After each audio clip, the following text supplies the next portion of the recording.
கோவை பீழமேடு ஸ்ரீ அஷ்டாம் சவரத ஆஞ்சநேய சுவாமி புரட்டாசி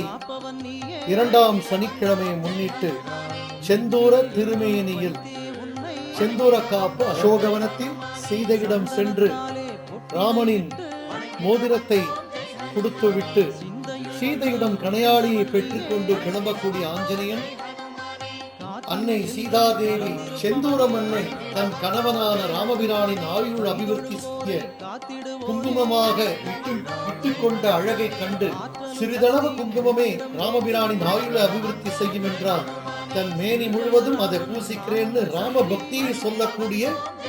ஒரு அற்புத அலங்காரம். மேனி முழுவதும் அந்த அசோகவனத்தில் உள்ள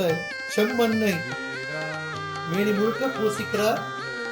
அளவில்லாத ராமதாசனாம் ஆஞ்சநேயருடைய பக்தியை கண்டு வியந்த சீதாதேவி